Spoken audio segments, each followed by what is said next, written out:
welcome back again to the Scout Report. This time we're looking ahead to Saturday's home league debut of against Blackburn Rovers coming up. We have Dan from Rovers Chat joining us. How are you doing, Dan? Yeah, I'm good, thank you, Matt. Thanks for having us on. Looking forward to the trip to the New York Stadium. Hopefully a bit better than last year, but we'll wait and see. Yeah, there's no only place to start is that game from last year. Because there's the first reverse fixture. Is this... How does it feel coming back? Is it right? This is revenge after the way it went last year. Is it? Oh my God, we don't want to go there again. But it can't be worse, can it? I suppose. That's it. I think one of the positives was I was covering the game in the press box, so I got paid to watch that. Which, out of the other 1,500 Rovers fans there, I was lucky that I was the one who actually got paid to watch it. But I think it's I won't say revenge as such, because I think that's more on your local rivals, isn't it, when you get beat off someone close to you. But I think it's more, there's a bit of an apprehension going there, because we went there last year. I felt positive about going to your place. I thought we might get a win out of it. And then to say we got battered would be an understatement. I think you absolutely walked all over us. And I come out of the ground that day thinking, do you know, if Rotherham can push on and do that every now and then at home, they'll fly through the season. It's just a matter of just getting back to anyways. I think it'd be good for John Dahl, Thomason as well to kind of forget that 4-0. No matter what happens, if we get a win, even if it's 1, I think it'd be better, and we'll wipe that 4-0 out of memories. Just before we come to this season, last season, when we played, I think you were third at the time, so you're in a really good position at partway through the season, and then it seemed to really, really tail off. What sort of happened? What happened, really? I think I mentioned it last time we played that Rovers have got a history of falling off in February, and although it didn't happen in February this year, it happened more in March or April. We headed into April, after that international break, we headed in, I think there were 9 games left, we were sat third, and we were going to play 5 or 6 of the top 8, I think, in the next game. And although that might seem bad from a lot of people's perspectives, normally it works for Rovers. We're usually better against these better sides, and it puts us in our hands, doesn't it? We don't have to rely on them to lose. But it just didn't work out. We got beat off Norwich at Ewood, got a last-minute draw at Huddersfield where we had about 80% of the ball, and Huddersfield made 70 passes all game or something, and we only just drew that. Then things look positive. We play Coventry at home on a Tuesday night. The goalkeeper scores a 96-minute goal. I'd say with his hand. The Coventry fans might not like me saying that, but I'm pretty sure with his hand. And then you go to Preston 3 days later, local rivalry. A win gets us almost guaranteed in the playoffs. We're 1-0 up. We're laughing. We're best I've seen us play all year. Striker goes through on goal in the 96th minute, tries to chip the keeper for no reason whatsoever, straight into the keeper's hand, and he lumped it up the pitch, and we score an own goal and draw. And if that doesn't sum Rovers up, then going on the last day down to, well, actually we played Luton on the second to last game, equalised, made it 1-1 in 87th minute, and then we hit the bar in the 94th for something from a volley. Best strike I've ever seen someone hit. It hits the bar. And you think, maybe we can't get any more Rovers. And then you go to Millwall on the last day. They go 3-1 up. You think, God, that's us done. And we pull it back and win 4-3, only for Sunderland to win 3-0 at Preston. So everything Rovers-based happened. Everything you'd ever expect from this club happened. We did our best to mess it up. We still got to the last day and hadn't messed it up. And then when we actually do our part, we don't make it. So you can't sum this club up any more than that. It was just one of them years where we didn't take a chance. Brereton Diaz weren't at his best, really, towards the end. He only put his best performance in the last game. And losing games like we did against you, albeit we should have still lost, but goal difference cost us in the end. And a lot of the time over the season, I think we lost 3-0 at Reading, 3-0 at Sheffield United, 4-0 against your guys. So that's 10 goals dropped already. So big defeats and just not putting the chances away cost us, really. And then the summer comes, and it was one of those clubs where you sit, it looks quiet. You keep your manager, you think this is looking quite good because there's a bit of stability. I know you lost Brereton Diaz, but there's a bit of stability. And then the murmurs start coming out of issues. Thomason didn't seem happy, just sort of runs down the summer for Blackburn because it doesn't. In the end, it doesn't seem as quiet as you would have hoped. Well, that's another one. That's another tough one to sum up. We started the summer. We had a new director of football in who messed up a signing really in January, and we were all on his back, and he come out and said, I'll get you 3 signings by the end of June. We got 3 signings, 3 really good signings as well. They weren't just signings for the sake of bringing someone in.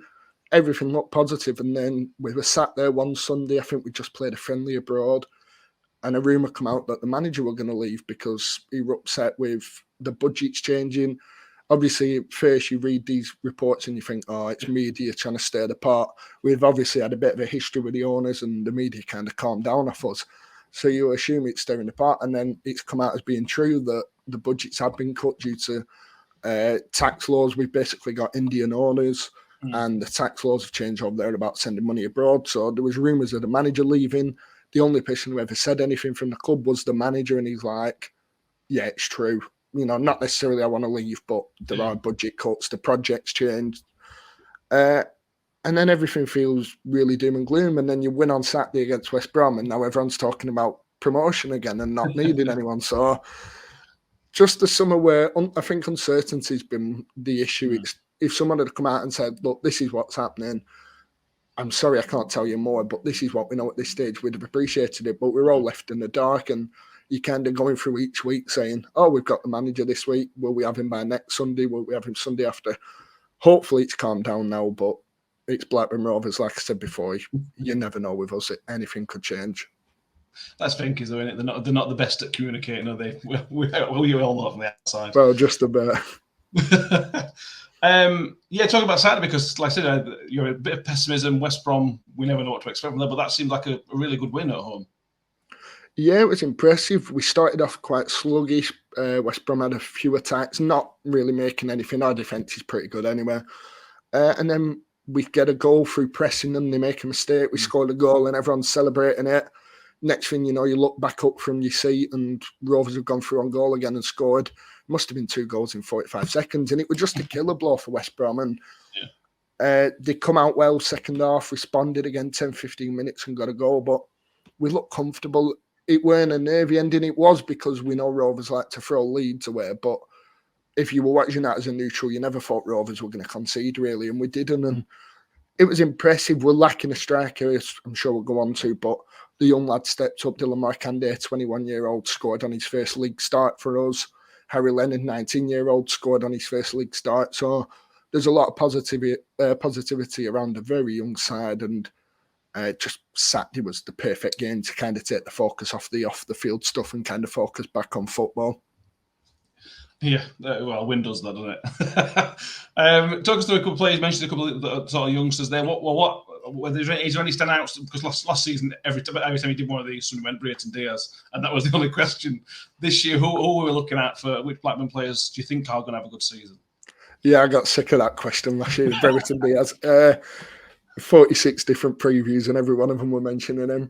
I think Harry Leonard up top, who scored on Saturday, he made his debut towards the end of last year, mainly because we were just struggling for injuries, really. And he's really come alive this pre-season. He's what you want from a striker. He'll make that running behind.